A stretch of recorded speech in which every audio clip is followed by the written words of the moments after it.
High guys, நம்ம படத்தோட ஹீரோவும் அவரோட ஃப்ரெண்ட்ஸும் சேர்ந்து பொருட்களை வேற இடத்துல டெலிவரி பண்ணக்கூடிய வேலையை பார்த்துக்கிட்டு இருக்காங்க. அப்படி அவங்க ஒரு பயங்கரமான வீட்டுக்குள்ள போற அவங்களுக்கு அந்த வீட்டுக்குள்ள காத்துட்டு இருக்கக்கூடிய பயங்கரமான ட்விஸ்டான சம்பவங்கள் கடைசியில அந்த வீட்டை விட்டு வெளியே வந்தாங்களான்றத வேற லெவல்ல இந்த படத்தை காமிச்சிருப்பாங்க. சோ இப்ப நீங்க பார்க்க போற படத்தோட பேரு stay out of attic. 2020 release ஆன தரமான படம். சோ டக்குன்னு கதைக்குள்ள போலாம் வாங்க. நீங்க பார்த்துருக்குது வாய்ஸ் மூவி ஷாட். சோ மறக்காம சப்ஸ்கிரைப் பண்ணுங்க அண்ட் பெல் ஐகானை கிளிக் பண்ணுங்க.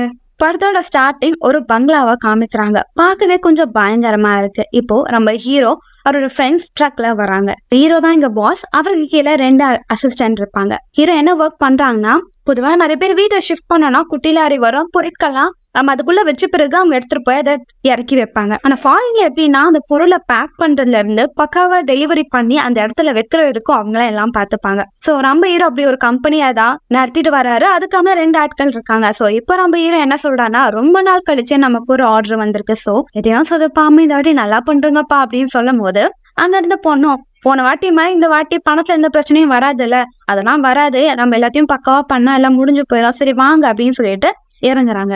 அந்த வீட்டு பக்கமே கொஞ்சம் டெரரா இருக்கு. ஹீரோவும் என்ன சொல்றாங்கன்னா, இந்த வீட்டுல ஒரு ஆள் தான் இருக்காரு, அதனால லக்கேஜும் அதிகமா இருக்காது, நம்ம சட்டு புட்டுன்னு எல்லா வேலையும் முடிச்சுட்டு போயிடலாம் அப்படின்னு சொல்லிட்டு வீட்டுக்குள்ள கதவை தட்டுறாரு. கதவுக்கு முன்னாடி ஏஞ்சல் மாதிரி ஒரு போட்டு இருக்கும். இதை பார்த்து அங்க வேலை பாக்குறவரும், ஒருவேளை இந்த வீட்டுக்குள்ள இருக்கிற ஆள் சர்ச் ஃபாதரா அப்படின்னு கேட்கும்போது, உனக்கு ஏன்டா இப்படி ஒரு கேள்வி கேட்க தோணுச்சு, சர்ச்சில் தானே இதுமாதிரி ஏஞ்சல்லாம் இருக்கும், அதனால கேட்டேன், இப்பெல்லாம் இடம் உடம்பு கேட்டு தொலையாத வா அப்படின்னு சொல்லிட்டு கதவை தட்டுறாங்க. ஒரு வயசானவர் வராரு. யார் நீங்க அப்படின்னு கேட்கும் போது, உங்க பொருட்களை அரேஞ்ச் பண்ணணும்னு சொல்லி கூப்பிட்டீங்களா, நாங்க வந்திருக்கோம் சார் போது, அப்படியா வாங்க தம்பிங்களா அப்படின்னு சொல்லிட்டு உள்ள கூட்டிட்டு போறாங்க. அந்த வீடு ரொம்ப பழைய வீடு மாதிரி இருக்கும். நிறைய திங்ஸ் ஆல்ரெடி பேக் பண்ணி வச்சிருப்பாங்க. இப்ப ஹீரோவும் பாக்குறாங்க, சரி எத்தனை திங்ஸ் இருக்கு, நமக்கு எவ்வளவு கவர்ஸ் வேணும் அதெல்லாம் நீ பார்த்து எடுத்துட்டு வா அப்படின்னு சொல்லிட்டு ஓனர் கிட்ட என்ன பேசிட்டு இருப்பாருன்னா, சார் ஒரு அக்ரிமெண்ட் இருக்கு, நீங்க அதுல சைன் பண்ணீங்கன்னா உங்க திங்ஸ் எல்லாம் நாங்க எடுத்துட்டு போய் டெலிவரி பண்ணிடுவோம் அப்படின்னா போது அந்த வயசானவர் ஹீரோவே குருவன்னு பாக்குறாரு. நீ உன் கம்பெனில இருக்கிற வேலைக்காரங்க எல்லாம் ட்ரீட் பண்ற விதம் இருக்குல்ல, அது எனக்கு ரொம்ப பிடிச்சிருக்கு, உன்னையே எனக்கு பிடிச்சிருக்கு அப்படின்னும் போது ஹீரோ இந்த ஆளே எதுக்கு நம்மள பாராட்டுறாரு, ஏதோ நான் பாஸ் இல்ல அதனால எல்லா வேலையும் நானே தானே பாத்துக்கணும் அப்படின்னு சொல்லிட்டு இல்ல சைன் பண்ணுங்க சார் அப்படின்னு சொல்லிட்டு பேசிக்கிட்டே அங்க இருக்க பொருட்கள்லாம் பாத்துக்கிட்டு இருப்பாரு. அதே நேரத்துல இந்த வீட்டுக்கு வெளியே ஹீரோ கிட்ட வேலை பார்க்கிற ஒரு பொண்ணும் பையனும் பேசிட்டு இருப்பாங்க. அதுல அந்த பையனை புதுசா அந்த பொண்ணு தான் ரெக்கமெண்ட் பண்ணிருப்பா ஹீரோக்கு. சோ அந்த பொண்ணு கிட்ட ஒரு பேக் இருக்கும், அதுல எல்லா விதமான டூல்ஸும் இருக்கும். அதை பார்த்து அங்க வேலை பார்க்கறவரும், எனக்கு எப்ப வாங்கி தருவீங்க இது, நம்ம முதலே நீ இப்பதானே புதுசா ஜாயின் பண்ண, நீ ஜூனியர் தான், நீ எப்ப சீனியர் ஆவியோ அப்பதான் உனக்கு எல்லா வேலையும் கிடைக்கும், இந்த பேக்கும் கிடைக்கும் அப்படின்னு சொல்லி பேசிட்டே இருக்கும் போது, அக்கா உங்ககிட்ட ஒரே விஷயம் கேக்குறேன், எனக்கு இந்த வேலை நீங்க தான் வாங்கி கொடுத்தீங்க, அதை நினைச்சு எனக்கு ரொம்ப பெருமையா இருக்கு, ஆனா இந்த வீட்டுல மட்டும் வேலை பார்க்க வேணாக்கா, இந்த வீட்டை பார்த்தாலே சந்திரமுகி பேலஸ் மாதிரியே இருக்கு, என்னோ இது பார்த்தாலே பயமா இருக்கு முதல் நாள் அப்பவே இப்படிலாம் பயந்துட்டு இருந்தேன்னா நீ எல்லாம் வேலைக்காக மாட்டேன், ஒழுங்கா வேலை பார்க்கணும், அப்பதான் நமக்கு பணம் கிடைக்கும், உனக்கு பணம் இம்பார்ட்டன் தானே போது, ஆமாக்கா என் பொண்ணுக்கு வேற நான் ஸ்கூல் ஃபீஸ் கட்டணும், எனக்கு இம்பார்ட்டன் தான் அப்படின்னும் போது, ஆமா அக்கா உங்ககிட்ட ஒரு விஷயம் சொல்லணும், வாச பத்தி உங்களுக்கு தெரியுமா, இப்படிப்பட்ட ஆளு அப்படின்னு சொல்லி கேட்கும் போது, அவன் முன்னாடி ஜெயில இருந்தான்ப்பா, ஜெயில் வாழ்க்கையில கடினமான விஷயங்கள்லாம் அவனுக்கு நடந்தது, அதனால பார்க்க டெரரா இருக்கணும்னு அப்படி இருக்கான், ஆனா மனசளவுல அவன் குழந்தை, அவன் அந்த ஜெயில் வாழ்க்கையை விட்டு வந்த பிறகு புதுசா வேலை தொடங்கணும், சொந்த கால நிக்கணும்னு சொல்லிதான் இந்த கம்பெனியை ஆரம்பிச்சான், எனக்கும் நிறைய பிரச்சனைகள் இருக்கு,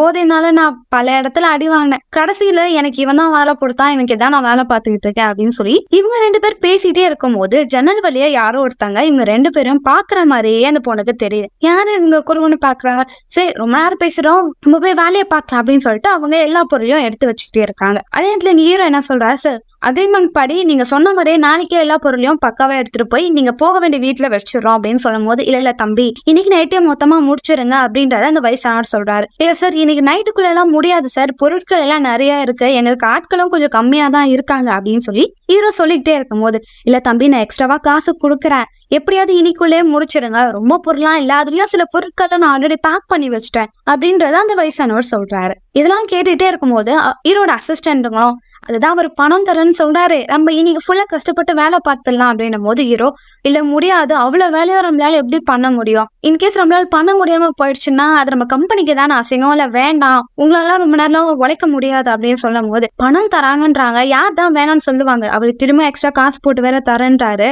பரவாயில்ல இன்னைக்கு ஒரு நாள் தானே, நாங்க நைட்டு தூங்காம விடிய வேலையை பார்த்து முடிச்சிடறோம் அப்படின்னு சொல்லும் போது ஹீரோ யோசிப்பாரு, சரிங்க சார் என்னோட எம்ப்ளாயிஸே சொல்லிட்டாங்க, இதுக்கு மேல நான் என்ன சொல்லணும்? நீங்க சொன்ன மாதிரி இன்னைக்கு நைட்டுக்குள்ள எல்லாத்தையும் முடிச்சிடுறோம் அப்படின்னும் போது அந்த வயசானது உங்களுக்கான ஒரு முக்கியமான விஷயம். இந்த ஃப்ளோரும் ஃபர்ஸ்ட் ஃப்ளோரை மட்டும் நீங்க திங்ஸ் எடுத்து வைங்க. செகண்ட் ஃப்ளோருக்கும் அண்டர் கிரவுண்ட்ல இருக்கிற டோரையும் ஓபன் பண்ணாதீங்க. அது சீக்ரெட்டான இடம், அந்த இடத்துல எதுவுமே இல்லை, நீங்க போக கூடாது அப்படின்றதையும் சொல்றாரு. ஹீரோவும் சரி ஓகே சார், நீங்க சொன்ன மாதிரி எல்லாத்தையும் பண்ணி முடிச்சிடும்னு சொல்லிட்டு கடகன வேலையை ஸ்டார்ட் பண்றாங்க. அப்படி அவங்க எல்லாம் கடகன்னு எல்லா பொருளையும் அரேஞ்ச் பண்ணிட்டே இருக்கும்போது இதெல்லாம் அந்த வயசானவர் மேல இருந்து பாத்துக்கிட்டே இருக்காரு. இப்ப அங்க வேலை பாக்குற ஆட்கள் எல்லா திங்ஸும் எடுத்து வச்சுட்டே இருக்கும் போது அந்தந்த ஒரு ஆள் சோஃபாவை இழுப்பாங்க. ஆனா கதவு கொஞ்சம் சின்னதாக்குனால சோஃபா வெளியே புஷ் பண்ண முடியாது. இப்ப அவங்க பாஸ் வருவார், இரு நான் உனக்கு ஹெல்ப் பண்றேன், முதல்ல இந்த டோரை ஓபன் பண்ணணும் அப்படின்னு சொல்லிட்டு அந்த கதவோட எட்ஜ்ல ஒரு ஸ்க்ரூ வச்சு ஒரு இடத்த பிரஸ் பண்ணுவாரு. டக்குன்னு அது ஓப்பன் ஆயிரும். இதெல்லாம் சின்ன ட்ரிக்கு, போக போக கத்துப்பா அப்படின்னும் போது இப்ப பாருங்க பாஸ் நான் பண்றேன்னு சொல்லிட்டு, பாத்தீங்களா நான் நல்லா பண்ணிருக்கேன், என்ன பாராட்ட மாட்டீங்களா, உன்னை பாராட்டணுமா சொல்லிட்டு அவரு சிரிப்பாரு. இது நீங்க ஒண்ணு சொல்லாமே போயிருந்திருக்கலாம் அப்படின்னு சொல்லிட்டு எல்லா வெளியும் எல்லா ஆட்களும் கடகன்னு பாத்துக்கிட்டே இருக்காங்க. இப்போ ரொம்ப நேரம் வேலை பார்த்துக்கிட்டே இருப்பாங்க, இருட்ட ஆரம்பிச்சிடுச்சு. அதனால சரி கொஞ்ச நேரம் ரெஸ்ட், எல்லாம் சாப்பிடுங்க அப்படின்னு சொல்லிட்டு 3 பேர் உட்காந்து சாப்பிட்டுட்டே இருக்கும் போது சரி நமக்கு இந்த வேலை முடிச்ச பிறகு கொஞ்சம் லம்பா பணம் கிடைக்க போது இந்த பணத்தை வச்சு என்ன பண்றது அப்படின்னு சொல்லி எல்லாம் பேசிட்டே இருப்பாங்க. அப்ப அங்க புதுசா ஜாயின் பண்ணவர் என்ன சொல்லுவாருன்னா, என்னோட குடும்பத்துல யாருமே இது வரைக்கும் காலேஜ் போனதே இல்லை, ஆனா என் பொண்ணு இப்ப நல்லா படிக்கிறா, அவளை நான் ஃபர்ஸ்ட் டைமா காலேஜ் சேர்க்க போறேன், அதுக்காக நான் கொஞ்சம் பணத்தை சேர்த்து வச்சுக்கிட்டு இருக்கேன், அவளோட படிப்புக்கு இது கண்டிப்பா ஹெல்ப்ஃபுல்லா இருக்கும் அப்படின்னு சொல்லி அவரு பேசிட்டே இருக்கும் போது இப்ப ஹீரோ கிட்ட கேட்பாங்க.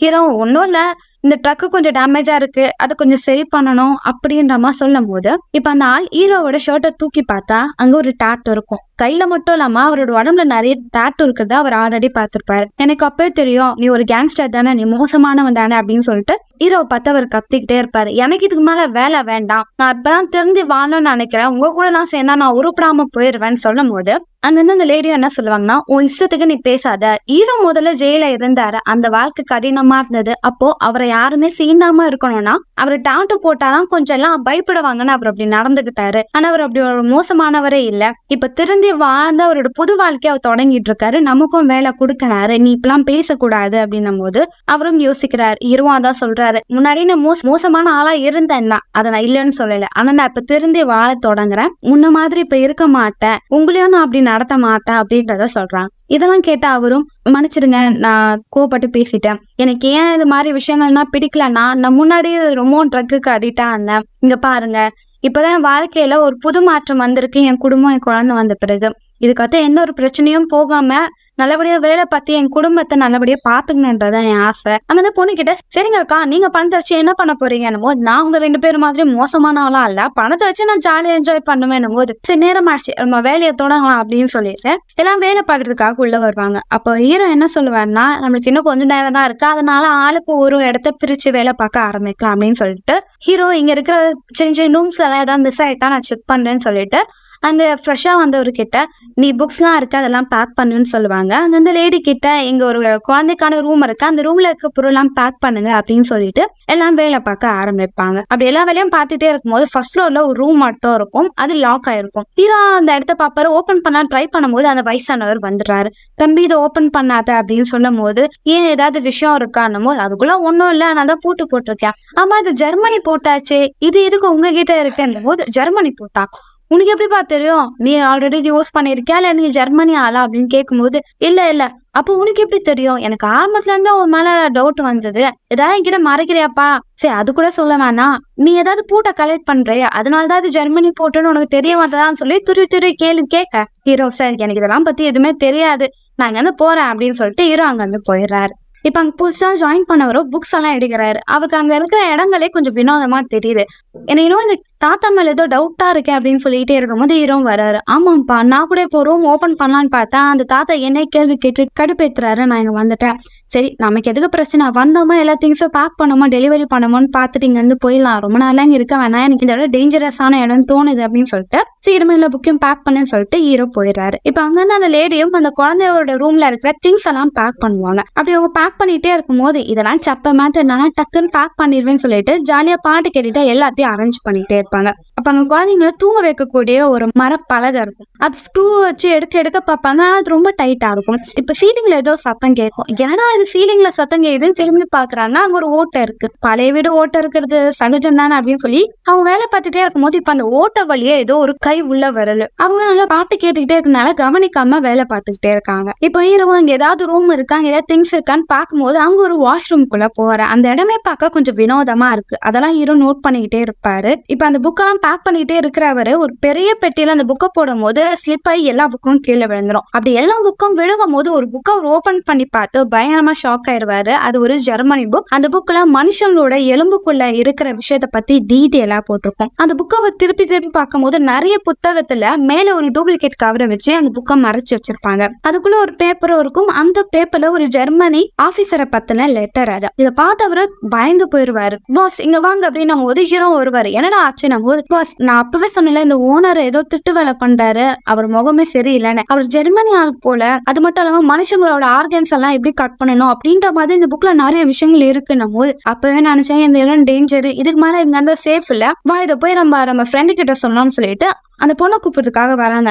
அவள ஏன்டா பிசாஸ் மாதிரி பின்னாடி வந்து சொல்றேன்றீங்க, என்னடா விஷயம் அப்படின்னும் போது நடந்தது எல்லாத்தையும் சொல்றாங்க. இதனால அந்த பொண்ணும் இப்ப என்னதான் சொல்ல வரீங்க அப்படின்னு கேட்கும் போது ஹீரோ இந்த இடம் சேஃப் இல்ல, நம்ம இந்த இடத்த விட்டு போலாமா இல்ல வேலையை கண்டினியூ பண்ணலாமா நீங்க தான் சொல்லணும், ஏன்னா நீங்க ஒத்துக்கிட்டனால தான் நான் இவ்வளவு நேரம் ஒர்க் பண்றதே நான் அலோவ் பண்ணேன் அப்படின்னும் போது அந்த பொண்ணும் இவ்வளவு பெரிய பணம் தரேன்றாங்க, ஒரு நாள் தானே, அது மட்டும் இல்லாம அந்த வயசானவர் அக்ரிமெண்ட்டுக்கு ஒத்துக்கிட்டாரு, அதனால நம்மள எதுவுமே பண்ண மாட்டார், வந்தோமா வேலையை முடிச்சோமா பணம் வாங்கலாமான்னு போயிடலாம் அவ்வளவுதான் அப்படின்னு சொல்லும் போது அந்த ஆளும் இல்ல இந்த புக்கெல்லாம் படிச்சேன், அது கொஞ்சம் பயங்கரமான விஷயங்களே இருந்தது, இந்த கிழவனெல்லாம் நம்ப முடியாது, நம்மள மர்டர் பண்ணிட்டாங்கன்னா யாருக்கு நம்மளை பத்தி தெரிய வரும், இதெல்லாம் ரிஸ்க், பணம்லாம் வேணா இங்க இருந்து போனா போதும் அப்படின்றத சொல்லுவாங்க. அது மட்டும் இல்லாம போலீஸ் கால் பண்ணலாம்னு சொல்லும் போது ஹீரோவும் போலீஸ் கால் பண்ணனா நமக்கு ஏதாவது ப்ரூஃப் இருக்கணும், ப்ரூஃப் இல்லாமலாம் போலீஸ் கால் பண்ண முடியாது, எல்லாமே பேசிட்டு நம்ம கடனான வேலை முடிச்சு இங்க வந்து போயிடலாம் ஒத்துப்பாங்க. இப்ப அந்த பொண்ணு எல்லா திங்ஸும் எடுத்து வைக்கும் போது அந்த ஜூனியரும் நான் துணியெல்லாம் எடுத்து வைக்கன்னு சொல்லிட்டு துணியை வேகமா எடுத்து வச்சுக்கிட்டே இருப்பார். அப்படி அவர் துணியை வேகமா வச்சுக்கிட்டே இருக்கும் போது அங்க ஒரு மறைக்கப்பட்ட ஒரு சூட் கேஸ் இருக்கும், அது கீழே விழுந்துரும். அதை பார்த்து பயந்துருவாங்க முதல்ல. அப்படி என்னதான் இருக்குன்னு அதை ஓபன் பண்ண பாக்குற நேரத்துல இந்த விஷயத்தை எல்லாத்தையும் கேமரா வழியா அந்த வயசானவர் சீக்ரெட் ரூம்ல பாத்துக்கிட்டு இருப்பாரு. இப்போ அந்த பாக்ஸை ஓபன் பண்றாங்க. அதுல ஒரு பர்த் சர்டிபிகேட் இருக்கும், அதுவும் 2 குழந்தைங்களோட சர்டிபிகேட். அதை பார்த்துட்டு இந்த தாத்தாக்கு 2 வயசு குழந்தைங்களா, ஆனா அந்த குழந்தைங்களோட போட்டோஸ் நான் இங்க பார்க்கவே இல்லையே அப்படின்னு சொல்லி அதெல்லாம் அவர் செக் பண்ணிக்கிட்டே இருக்கும் போது அதுல ஒரு சின்ன பெட்டி அதை ஓபன் பண்ணி கையில கொட்டி பார்த்தா ஃபுல்லா பல்ல பார்த்து அவங்க பதறி போயிருவாங்க, எல்லாம் பயந்து போயிருவாங்க. இந்த சீனா அந்த தாத்தா பார்த்துருவாரு, தப்பு பண்ணிட்டீங்க அப்படின்னு சொல்லிட்டு இப்ப அவங்க ஸ்விட்ச் ஆன் பண்றாரு. அந்த வீட்டுக்குள்ள இருக்கிற எல்லா டோருமே டக்குன்னு லாக் ஆயிடுது. அது மட்டும் இல்லாம அவர் அங்க ஓரத்துல ஒரு ரூம் பாக்குறாரு, அது லாக்ல இருக்கு. இப்ப ஒரு வேகமா ரூமுக்குள்ள போறாரு, அங்க பூட்டப்பட்ட சங்கிலி ஓபன் பண்றாரு, அதுக்குள்ள ஒரு கை வெளியே வருது. இப்ப ஹீரோவும் இதுக்கடுத்தா இங்க இருந்தா சேஃப் இல்ல, உன்னை பண்ண ஆரம்பம், இந்த இடத்த விட்டு வேகமா வெளியே போயிடலாம், ஏன்னா என்ன பொறுத்த வரைக்கும் உங்க 2 பேரையும் நான் சேஃபா கூட்டிட்டு போகணும், அதான் ஒரு பாஸோட கடமை அப்படின்னு சொல்லிட்டு வாங்க போலாம் அப்படின்னு சொல்லி கூட்டிட்டு போவாங்க. அப்பதான் ஹீரோ யோசிப்பார், மேல ஒரு ரூம் லாக்ல தான் இருந்துச்சு, அந்த ரூம்ல என்ன இருக்குன்னு தெரியல, இன்கேஸ் போலீஸ் வந்தாங்கன்னா அவங்களுக்கு ஏதாவது ப்ரூஃப் தேவைப்படும், ஆனா நானும் இவனும் மேல ஏதாவது இருக்கான்னு செக் பண்றோம், நீ வேகமா இந்த வீட்டை விட்டு வெளியே போய் போலீஸ் கால் பண்ணு அப்படிங்கறத சொல்லிடுறாங்க. இப்ப அந்த பொண்ணு வேகமா ஓட ஆரம்பிக்கிறான். அந்த இடம் லாக்ல இருக்கிறது அவளுக்கு இப்பதான் தெரிய வருது, வெளியே போக முடியல, கதவா உடைக்கிறா. இப்போ இது ஒரு பயங்கரமான குரல் கேக்குது, திரும்பி பாக்குறா, ஏதோ ஒன்று வித்தியாசமா நடந்து அப்படியே அவள் அட்டாக் பண்ணுது, அப்படியே கத்துறா. ஹீரோ இங்கே நான் மேல போய் பாக்கன்னு சொல்லி டார்ச் லைட் அடிச்சுட்டு அப்படியே மேல போய் பாக்குறாரு. எல்லாருமே அப்படியே இருட்டா இருக்கு. அப்படியே போயிட்டே இருக்கும்போது இப்போ ஒரு கைய பாக்குறாரு. கைய பார்த்து பயந்து வச்சு அலறி ஓடி வராரு. நேரத்துல வெளியே கதவு கிட்ட நின்றுட்டே இருக்கிற ஆள் ஒரு விஷயத்த பாக்குறாரு. படிக்கட்டு வழியா மனுஷனும் மான்ஸ்டரும் மிக்ஸ் ஆன மாதிரி ஒரு உருவம் வித்தியாசமா நடந்து வந்துகிட்டே இருக்கு. அது டக்குன்னு அந்த ஆளை பார்த்துட்டு அவர் உள்ள வேகமா ஓடி போய் கதவை சாத்த ட்ரை பண்றாரு. ஆனா அந்த மான்ஸ்டரை அவரை அட்டாக் பண்ண ட்ரை பண்ணு. இப்ப டக்குன்னு ஹீரோ வந்து அந்த கதவை டைட்டா லாக் பண்ணிடுறாரு. இப்ப அவரும் பாஸ் கிட்ட இங்க வரும்போதே உங்களுக்கு ஏதாவது ஒரு விஷயம் தெரிஞ்சுக்கோம்ல, எதையும் மறைக்காம எல்லாத்தையும் என்கிட்ட சொல்லுங்க அப்படின்னு சொல்லும் போது நீ ஒரு லெட்டர் காமிச்சல, அந்த ஒருத்தரோட பேர் என்னல, அவர் யார் தெரியுமா, அவரை ஏஞ்சல் ஆஃப் டெத் அப்படின்னு சொல்லுவாங்க. அவர் ஒரு டாக்டர். அவரு நிறைய வித்தியாசமான கிரியேச்சரை உருவாக்குவார். பயங்கரமான ஆள். அவருக்கு தான் ட்வின் குழந்தைங்க இருந்தாங்க. அந்த குழந்தைங்களும் அவரோட ரிசர்ச்ல ஒரு பாட்டு தான் அப்படின்னு சொல்லி பேசிட்டே இருக்கும்போது மேல டமால்னு ஒரு சவுண்டு கேட்கும். என்னது அப்படின்னு சொல்லி இவங்க மேல போய் பாக்குற நேரத்துல இங்க ஹீரோட ஃப்ரெண்டும் கணத்தை வந்து பாக்குறாங்க. அந்த சைக்கோ டாக்டர் அவளை லாக் பண்ணி வச்சிருக்காங்க. கிளவா என்ன விடு அப்படின்னு சொல்லிட்டு அவங்க பயங்கரமா கத்துறாங்க. அந்த வயசானவர் அந்த பொண்ணு கிட்ட நீ எவ்வளவு வேணா கத்து, நீ கத்து உன் ஃப்ரெண்டுக்கே கேட்காது, ஏன்னா இந்த ரூமோட ஸ்பெஷாலிட்டி அதுதான், சத்தங்கள் வெளியவே கேட்காது அப்படின்னு சொல்லுவாரு. நீ உனக்கு கவலைப்படாத, இது சிம்பிளா தான் இருக்கும், இதனால நீ சொர்க்கத்தையே பாப்ப அப்படின்னு சொல்லிட்டு ஒரு இன்ஜெக்ஷனை எடுக்கிறாரு. நம்மளோட கண்ணுல ஒரு விதமான லிக்விட் இருக்கு, அது ரொம்ப பவர்ஃபுல்லானது, அது இப்ப எனக்கு உன்கிட்ட இருந்து தேவை, அதனால இந்த இன்ஜெக்ஷனை லைட்டா உன் கண்ணுல வச்சு அதை எடுத்துறேன், அவ்வளவுதான், வேற எதுவுமே நடக்காது உனக்கு அப்படின்னும் போது கிளவா என் மேல கைய வச்ச நீ செத்தடா அப்படின்னு சொல்லிட்டு பயமா கோபப்படுறாங்க. உன்னால இப்ப ஒண்ணுமே பண்ண முடியாது, உன்னை நல்லா லாக் பண்ணி வச்சிருக்கேன்னு சொல்லி அந்த தாத்தா இன்ஜெக்ஷன் எடுத்துட்டு கிட்ட வராரு. ஆனா அவரோட கையை கடிச்சிடறான். ஆனா அவருக்கு பயங்கரமா கோபம், சும்மா விட மாட்டேன்னு சொல்லி இன்ஜெக்ஷன் எடுத்து அவரோட கண்ணுலே குத்தி அந்த கண்ணுக்குள்ள இருக்கிற சீரமா அவர் எடுத்துடுறாரு. ஹீரோ அவரோட ஃப்ரெண்டும் மேல போய் பாக்குறாங்க. அங்க தூரத்துல ஒரு பொண்ணோட கை மட்டும் தெரியுதா, அவ எட்டி பாக்குறான். யாருமா நீ, உன் பேர் என்னன்னு கேட்கும் போது அந்த பொண்ணோட வாய்ஸே கேட்கல, உதட அசைவு மட்டும் இருந்துகிட்டே இருக்கு, என்னை காப்பாத்துங்க அப்படின்றத அவ சொல்றா. உன் பேர் என்னமான்னு சொல்லி ஒரு ஸ்கெட்சை தூக்கி போடுறாங்க. அதுல அவ ஆனி அப்படின்ற பேர் எழுதுறான். அதாவது அந்த ரெட்டை குழந்தைங்கள ஒரு பொண்ணோட பேர் தான் அது. நீ மட்டும் தான் அங்க மாட்டிட்டு இருக்கியா, இல்ல வேற யாராவது இருக்காங்களா அப்படின்னு கேட்கும் போது அந்த பொண்ணு இப்ப ஸ்லோவா எழுந்துக்கிறா. பார்த்தா அவளோட பின்முதுகுல தான் அவளோட ட்வின் சிஸ்டரும் இருப்பா. இத பார்த்த ஹீரோவும் அவரோட ஃப்ரெண்டும் ஷாக் ஆயிடுறாங்க. அதாவது அந்த வயசானவருக்கு 2 ரெட்டை பிறவி பெண் குழந்தைங்க பிறந்தாங்க.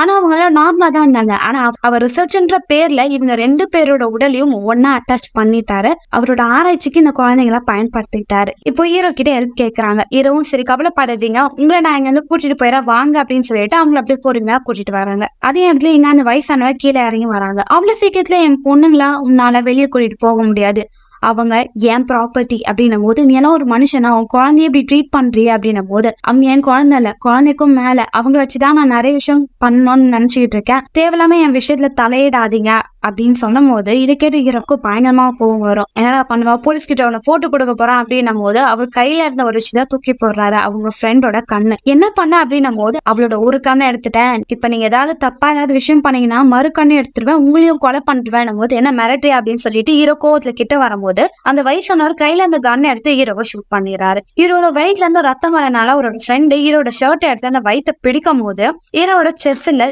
ஜெர்மனியோட சிம்பிள் இருக்கும். அந்த பொண்ணு பயந்து போயிடுவா. இப்ப அந்த தாத்தாவும் என்ன பார்த்து பயந்தல்ல, இவனும் என்னோட நாட்டை சேர்ந்தவன் தான், என்ன ஏமாத்திட்டு இவன் கிட்ட போய் ஹெல்ப் கேட்ட பாத்தியா அப்படின்னும் போது அந்த பொண்ணுக்கு பயங்கரமா கோவம் வரும். உங்க நாட்டுல இருக்கிற ஆட்கள் எல்லாம் மோசமானதுதான் சொல்லிட்டு அந்த பொண்ணு திரும்பவும் பயந்து மேல ஓட ஆரம்பிப்பா. அவளோட பேக்ல பெயின் அதிகமா இருக்கனால அவளால வேகமா ஓட முடியாது. இப்ப ஹீரோவும் அந்த பொண்ணை பார்த்துட்டு இல்ல நான் அப்படி பட்டவன் இல்ல அப்படின்னு சொல்லிட்டு அவரால் வலிய தாங்க முடியாது. அவர் ஃப்ரெண்டு கிட்ட அந்த பொண்ணை போய் காப்பாத்தி இங்க இருந்து போ அப்படின்னு சொல்லும் போது அது வயசான கையில கண்ணு வச்சிருப்பான். எங்க என்ன ஷூட் பண்றப்பான்னு சொல்லிட்டு அவரோட எம்ப்ளாயும் வேகமா வந்து ஓடுவாரு. ஆனா வயசானவர் ஷூட் பண்றவரை தப்பிச்சு போயிடுவாரு. இப்ப அந்த தாத்தா ஒரு ஆளை ட்ரீட்மெண்ட் கொடுத்து ஜந்து மாதிரி மாத்தி வச்சிருப்பான். அதுவும் பெட் மாதிரி அந்த வயசானவன் கிட்டே இருக்கும். அவங்க போய் பிடி அப்படின்னு சொல்லும் போது அது வேகமா பாஞ்சவங்களை பிடிக்கிறதுக்காக ஓடிட்டே இருக்கு. இப்ப அந்த தாத்தா ஹீரோ பார்த்து என்கிட்ட வசமா மாட்டிக்கிட்ட அப்படின்னு சொல்லிட்டு கிட்ட போறாரு. இப்ப அந்த ஜூனியரும் வேகமா அந்த வாஷ்ரூம்குள்ள கதவை லாக் பண்ணிடுறாரு. அந்த பொண்ணும் வேகமா ஓடி போய் ஒரு அட்டைப்பெட்டிக்கு உள்ள மறைஞ்சு போயிடறா. அதுக்குள்ள போகும்போது அவளோட சிஸ்டருக்கு மூச்சு விட முடியாம திணறா. இன்னொன்னு பயப்படாத அப்படின்னு சொல்லி அவங்களோட கையை பிடிச்சிட்டு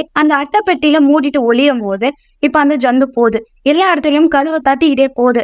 எங்கேயும் அதுக்கு சத்தம் கேட்கல. பயங்கரமா அதுக்கு கோவம் வருது. திரும்பவும் அந்த அட்டைப்பெட்டிய மாத்தி இடிச்சுக்கிட்டே இருக்கு. இப்ப அந்த பாத்ரூம்குள்ள இருக்கிற அவரும் அவங்க ஒய்ஃபுக்கு கால் பண்ணான்னு சொல்லி போன் எடுக்கிறாரு. சிக்னல் இல்ல, இங்க இருந்து தப்பிக்க முடியுமா அப்படின்னு பாக்குறாரு. வெளியே அந்த மாஸ்டர் இருக்கு. என்ன பண்றேன்னு சொல்லி கதறி அழுதுகிட்டே இந்த ரூமுக்குள்ள இருக்க இங்க அந்த வயசானவரும் ஜெர்மனி நாட்டோட யூனிஃபார்ம் எல்லாம் போட்டுட்டு அப்படியே பொறுமையான கேமராவை பார்த்துட்டு கீழே இறங்கி வராரு. இப்ப அந்த வாஷ்ரூம்குள்ள இருக்கிறவர்கிட்ட நீ உனக்கு ஏத்த இடத்தான் போய் ஒளிஞ்சுக்கிட்டு இருக்க, இந்த இடம் எது தெரியுமா, நான் பண்ற எக்ஸ்பெரிமெண்ட்ல ஃபெயில் ஆனவங்களை இதுக்குள்ள போட்டுதான் கொடூரமா கொலை பண்ணுவேன், இதுக்குள்ள இருக்கிறது ஒரு பாய்சன் கேஸ், இப்ப நீ அப்படிதான் சாக போறேன்னு சொல்லிட்டு ஒரு ஸ்விட்ச் ஆன் பண்ண உள்ள அப்படியே பாய்சன் புகைகள் வந்துகிட்டே இருக்கும். உள்ள இருக்கிற ஆளு மூச்சு விட முடியாம திணறிட்டே இருப்பாரு. மூக்குல இருந்து ரத்தம் வந்துட்டே இருக்கும். கதவு ஓபன் பண்ணவும் முடியாது. வயசானவரு உள்பக்கமா லாக் பண்ணிருப்பாரு. அதே நேரத்துல இங்க அந்த பெட்டிக்குள்ள ஒளிஞ்சுக்கிட்டு இருக்க அந்த பொண்ணு அந்த மான்ஸ்டர் இடிச்சு அந்த இடத்தைய உடைக்க ட்ரை பண்ணும். ரொம்ப முடியாத அவளோட ட்வின் சிஸ்டர் மூச்சு விட முடியாம திணறி ரத்தம் வந்து எடுத்து இறந்து போயிடுறாங்க. இதை பார்த்தாவ ரொம்ப கஷ்டப்பட்டுக்கிட்டு இருக்கா. அதே இடத்துல இப்போ வாஷ்ரூம்குள்ள இருக்கிறவரு யோசிப்பாரு. ஹீரோ அந்த கதவு ஓபன் பண்ண ஒரு ட்ரிக் சொல்லி கொடுத்திருப்பாரு. அதை பண்ணுவாரு. ஒரு பக்கம் கதவு ஓபன் ஆயிரும், மறுபக்கம் அவரால் கை எட்டவே எட்டாது. கண்ணுல இருந்து மூக்குல இருந்து ரத்தம் வந்துட்டே இருக்கும். எப்படியோ கஷ்டப்பட்டு அதை ஓபன் பண்ணி வெளியே வந்துடுறாரு. வந்த உடனே அந்த மான்ஸ்டரை அட்டாக் பண்ணி கொலை பண்ணிடுறாரு. பண்ணிட்டு அந்த பொண்ணை இங்க இருந்து தப்பிச்சுப்போ அப்படின்னு சொல்லிட்டு அவர் அப்படியே விழுந்துடுறாரு. இப்ப அந்த பொண்ணுக்கும் பயங்கரமா கோவம் வருது. இங்க இருந்து போன என்ன பண்றதுன்னு யோசிக்கும் போது அந்த மான்ஸ்டர் அப்படியே பொறுமையா நகர்ந்து போயிட்டே இருக்கும். அதை அப்படியே குத்தி குத்தி குத்தி அந்த பொண்ணை கொலை பண்றா. இன்னும் ஹீரோ கண்ணை திறந்து பாக்குறாரு. கொஞ்சம் பிளர்ரா ஒரு கணக்கு சில விஷயங்கள் தெரியுது. நான் செத்துட்டான் போல, சொர்க்கத்துல இருக்க அப்படின்னு பார்த்தா அந்த வயசானவர் ஹீரோக்கு முன்னாடி வந்து நிக்கிறாரு. நீ எப்படி என் கண்ணு முன்னாடி வந்தேன்னும் போது, உனக்கு காப்பாத்தினதே நான் தாண்டானும் போது என்னையும் காப்பாத்தினேன், நான் செத்து போயிருப்பேனே என்னையும் காப்பாத்த அப்படின்னு ஹீரோ கத்திக்கிட்டே இருக்கும் போது, நீ எங்கெல்லாம் ஒருத்த உன்னை அப்படியே நான் சாப்பிட்டேன்ல விட மாட்டேன் அப்படின்னும் போது, ஹீரோ என் ஃப்ரெண்ட் என்ன பண்ண, அவ இப்ப எங்க இருக்கா அப்படின்னும் போது, உன் பக்கத்துலதான் இருக்கா, அவளோட ஒரு கண்ணை எடுத்துட்டேன், ஆனா இன்னும் அவ இங்க உயிரோடு தான் இருக்கானும் போது, அவளோட பேரை சொல்லும் போது அவளும் நீங்க தான் இருக்கியா, உனக்கு ஓகேவா அப்படின்னும் போது, நான் ஓகே தான் அப்படின்றத சொல்லும் போது,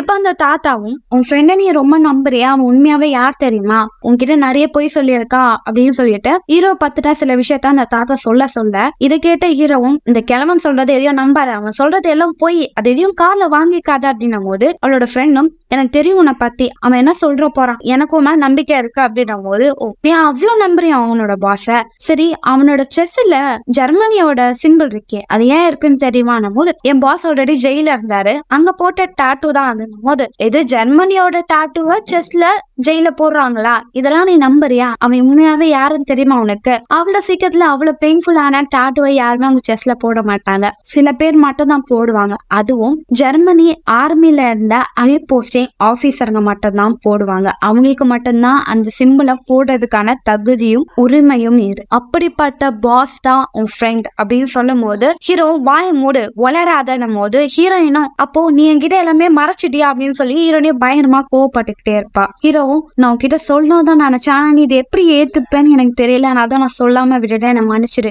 நான் முன்னாடி ஜெர்மனில ஆர்மில ஒரு போஸ்டிங்ல இருந்தேன்னா என்னால ஆயிரக்கணக்கான பேர் இறந்து போயிட்டாங்க, ஆனா நான் பண்ணது தப்புன்னு தெரிஞ்சு புரிஞ்சு அந்த இடத்த விட்டு நான் வெளியே வந்துட்டேன், நான் இப்ப மாறிட்டேன், நான் பணியாவது கிடையாது அப்படின்னும் போது ஹீரோனுக்கு பயங்கரமா கோவம். டே நீ பேசுடா, நீ பேசிக்கிட்டே இரு, நீ பேசுறத மட்டும் நிறுத்தினா உன் வாயை உடைச்சிருவா அப்படின்னு சொல்லி ஹீரோனி கத்திக்கிட்டே இருப்பாங்க. ஏன் எப்படி சொல்றா அப்படின்னு சொல்லி ஹீரோ திரும்பி பார்த்தா ஹீரோனி பேசுற கேப்ல அவ கையில இருந்த விலங்க கைட்ட முயற்சி பண்ணுவா. அது மட்டும் இல்லாம ஹீரோயினும் பேசிடுற கேப்ல அந்த வயசானவர் கண்டுக்க மாட்டாருன்னு சொல்லிதான் ஹீரோவா பேசுன்றத சொல்லுவா. இந்த விஷயத்த ஹீரோ புரிஞ்சுப்பாரு. அதனால அவரு திரும்பவும் பேசிட்டே இருக்கும் போது இப்ப அந்த வயசானவர் கிட்ட ஹீரோவும் சரி ஒத்துக்கிறேன், நான் ஜெர்மனில ஆபீசரா தான் இருந்தேன், உங்ககிட்ட நான் சில கேள்வி கேட்கணும், அதை எனக்காக சொல்லுங்க போது கண்டிப்பா சொல்லுவேன், நீ எங்கள ஒருத்தன் தானே, என்ன கேள்வி அப்படின்னும் போது, உங்க பேரை நான் முதல்ல கேட்ட பிறகு நீங்க இறந்துட்டீங்கன்னு தான் நினைச்சேன், ஏன்னா எனக்கு நல்லா தெரியும் உங்களை ஒருத்தங்க பயங்கரமா ஷூட் பண்ணாங்க, கண்டிப்பா அந்த குண்டடிப்பட்டவன் யாராலையும் உயிரோட இருக்க முடியாது, ஆனா நீங்க எப்படி உயிரோட வந்தீங்க அப்படின்னு ஹீரோ கேட்கும் போது, உண்மைதான் நான் சாகுற நிலைமைக்கு போயிட்டேன், நான் ஒரு டாக்டர் வச்சேன், இந்த காயத்தை எப்படி குணப்படுத்தணும்னு தெரியும், அந்த காயத்தை குணப்படுத்தின யாருக்கும் தெரியாம மறைஞ்சிய வாழ்க்கைய வாழ்ந்தேன் அப்படின்னும் போது ஹீரோயினால இனிமே அதை நம்ப முடியல. இதெல்லாம் ஓகே, எதுக்கு இந்த சீரமா கிரியேட் பண்றீங்க, இதனால உங்களுக்கு என்ன லாபம் அப்படின்னும் போது, கண்ணில் இருக்கக்கூடிய இந்த சீரம் ரொம்பவும் பவர்ஃபுல்லானது, இது காயப்படுத்த முடியாத வியாதிகளையும் காயத்தையும் குணப்படுத்தக்கூடியது, இதை நான் கொஞ்சம் கொஞ்சமா கலெக்ட் பண்ணிட்டு வந்துகிட்டே இருக்கேன் அப்படின்னும் போது, சரி இப்ப எதுக்கு நீங்க இந்த வீட்டை விட்டு ஷிஃப்ட் பண்ணி வேற இடத்துக்கு போகணுன்ற ஐடியால வந்தீங்கன்னும் போது, நிறைய பேரோட கண்ணை வச்சு சீரம் ரெடி பண்ணிட்டு இங்க நிறைய பேர் இறந்து போயிட்டாங்க, இன்னும் கொஞ்ச நாள் நான் இங்க இருந்தேன்னா கண்டிப்பா எல்லாருக்கும் ஏன் மேல டவுட் வரும், அதனால இங்க வந்து போலான்னு பிளான் பண்ணோம், ஆனா நீங்க வசமா என்கிட்ட வந்து மாட்டிப்பீங்கன்னு தெரியாது, அதுலயும் நீ என்கிட்ட வருவேன்னு எனக்கு தெரியாது அப்படின்னு சொல்லிட்டே இருக்கும் போது, இப்போ ஹீரோ நீங்க எப்படி இருந்தாலும் என்னோட குரு, என்னை விட சீனியர், அதனால நானும் உங்களையே ஃபாலோ பண்றேன், நீங்க பண்ற ட்ரீட்மெண்ட்டை நான் இன்னைக்கு பண்ணி அதை கத்துக்கிறேன் அப்படின்னும் போது, நீயா ஆமா எங்களோட ரத்தம் உனக்குள்ளயும் தானே இருக்கும், சரிவா இப்ப ஹீரோ கரெக்டா கிட்ட போறாரு, இந்த இன்ஜெக்ஷனை கண்ணுக்குள்ள விடு அப்படின்னும் போது பொறுமையா போறாரு. அந்த டைம்ல அந்த பொண்ணு அந்த டாக்டரோட மூஞ்சிலேயே ஒரு குத்துவா டாக்டர் கீழே விழுந்துடுறாங்க. இப்ப அந்த பொண்ணு இறங்கி போய் ஒரு கண்ணைய புடுங்குன மனை செத்தனா அப்படின்னு சொல்லிட்டு மூஞ்சிலேயே குத்துன்னு குத்திக்கிட்டே இருக்காங்க, குத்துறாங்க. இப்ப அவரோட பாக்கெட் ஏதாவது பணம் விழுகுது, அதையும் அந்த பொண்ணு எடுத்து வச்சுட்டா, இதுக்காக தானே இவ்வளவு கஷ்டப்பட்டோம் அப்படின்னும் போது, இப்ப அந்த தாத்தா கன் எடுத்துட்டு நீங்க என்கிட்ட இருந்து தப்பிக்க முடியாது அப்படின்னும் போதுதான் கேமராவை பாக்குறாரு. அதுல அந்த வயசானவர் கிரியேட் பண்ண அந்த கிரியேச்சரை அவரோட பொண்ணை குத்தி கொலை பண்ணிருப்பா. நான் உருவாக்குன என் கிரியேச்சரை நீ கொலை பண்ணிட்டியா, உங்களை சும்மா விட மாட்டேன்னு சொல்லிட்டு அவர் வேகமா கீழே இறங்கி போறாரு. அவங்க பொண்ணு கையில அந்த ஸ்க்ரூ எடுத்து அவங்க அப்பாவே அட்டாக் பண்றா. ஹீரோ அவரோட ஃப்ரெண்டா கீழே இறங்கும் போது அங்க அந்த ஸ்விட்ச்ல எல்லா டோரோட கதவையும் ஓபன் பண்ணி விட்டுறாங்க. இப்ப அவங்க கீழே வேகமா போறாங்க. போய் பார்த்தா ஒரு பக்கம் அவரோட பொண்ணு விழுந்து கிடப்பா, இன்னொன்னு பக்கம் அந்த வயசானவர். அந்த வயசானவர் போட்டு அடிச்சுட்டு அவங்க பொண்ணை வெளியே கூட்டிட்டு போகிறதுக்காக எல்லாம் ஓடுவாங்க. அப்படி ஓடும் போது அந்த வயசான நீங்க தப்புக்கு மேல தப்பு பண்றீங்க, இப்படி பண்ணாதீங்க அப்படின்னும் போது என்ன பேசுன்னு சொல்லி வாயிலே ஒரு குத்து குத்திட்டு அந்த பொண்ணை கூட்டிட்டு ஹீரோட ஃப்ரெண்டு வெளியே வேகமா வர்றாங்க. ஹெல்ப் மீ போலீஸை கூப்பிடுங்க அப்படின்னு சொல்லி கத்திக்கிட்டே இருக்கும் போது இப்போ ஹீரோ நீங்க போங்க நான் வரேன் எனக்கு ஒரு வேலை இருக்கு அப்படின்னு சொல்லிட்டு இப்ப அந்த வீட்டுக்குள்ள போறாரு. கதவை டைட்டா லாக் பண்ணி வைக்கிறாரு. அந்த வயசானவர் கொஞ்சம் கொஞ்சமா நடந்த மேல ஒரு ரூம்ல போய் உட்காந்துருப்பாரு. இப்ப அந்த வயசானவர் ஹீரோ பார்த்து நீ ஒரு நம்பிக்கை துரோகி, எங்களை ஒருத்தனா வந்துட்டு என்னையே ஏமாத்திட்டல, நீ ஜெர்மனி நாட்டை சேர்ந்தவனா இருக்க தகுதியே இல்லாதவன், நீ வேஸ்ட் அப்படின்னு சொல்லி திட்டிகிட்டே இருக்கும்போது யாருக்கடா வேணுமோ ஜெர்மனி, எனக்கெல்லாம் தேவையே இல்லை, அப்பனோட டாட்டூ அதுல எதுக்கு ஜெர்மனி வச்சிருக்கேன் போது இதுவா, இது வெறும் தோல் தானே, இந்த தோல் எனக்கு எதுக்கு அப்படின்னு சொல்லிட்டு அப்படியே அதை கிழிச்சு அந்த வயசானவரோட மூஞ்சில தூக்கி போடும்போது அந்த வயசானவர் சீக்கிரட்டா அவங்க ஸ்விட்ச் வச்சிருப்பாரு. அதை பிரஸ் பண்ணி விடவும் அங்க ஜெர்மனி சிம்பிள் போட்ட அந்த டோர் ஓபன் ஆகுது. அந்த டோருக்குள்ள அந்த வயசானவர் உருவாக்குன எக்கச்சக்கமான கிரியேச்சர்களோட கை வெளியே வந்துகிட்டே இருக்கு. இப்ப ஹீரோவும் ரெடியா இருக்காரு. வாங்கடா எவ்வளவு பேரா இருந்தாலும் ஒரு கை பாத்துறேன் அப்படின்றத சொல்றாரு. இதோட இந்த படத்தை முடிக்கிறாங்க. படத்தோட லாஸ்ட்ல ஒரு சின்ன சீனா காமிச்சிருப்பாங்க. ஹீரோ அவரோட 2 எம்ப்ளாயி திரும்பவும் வேற ஒரு வீட்டுக்கு பொருட்களை ஷிஃப்ட் பண்றதுக்காக போறாங்க. ஆனா இந்த வாட்டி அந்த ஜூனியர் எக்ஸ்பீரியன்ஸ் ஆகி சீனியராவே மாறி இருப்பாரு. அவர்கிட்ட அந்த டூல் பேக் இருக்கும். அப்ப அவரும் பாஸ் கிட்ட பாஸ் உண்மையாவே உங்க தோலையே கிழிச்சு கொடுத்துட்டீங்களா, உங்களுக்கு வலியா இல்லையா பாஸ் அப்படின்னும் போது அது பாஸ்ட், அதை நான் நினைச்சு கூட பாக்கணும்னு விரும்பல அப்படின்னு சொல்லும் போது டே பாஸ பத்தி சொல்றியே என் கண்ணே போயிடுச்சுட்டா, அந்த வழி எப்படின்னு கேட்டியா நீ அப்படின்னு சொல்லிட்டு இவங்க எல்லாம் பேசிக்கிட்டே வேற இடத்துல வேலை பார்க்க போறாங்க. இதோட இந்த படத்தை முடிக்கிறாங்க. சோ எப்படின்னு மக்களே படம் வித்தியாசமா இருந்ததுல உங்களுக்கு பிடிச்சிக்கும்னு நினைக்கிறேன். அடுத்த ஒரு சுவாரஸ்யமான படத்துல நான் உங்களை சந்திக்க வரேன். Until then, bye bye.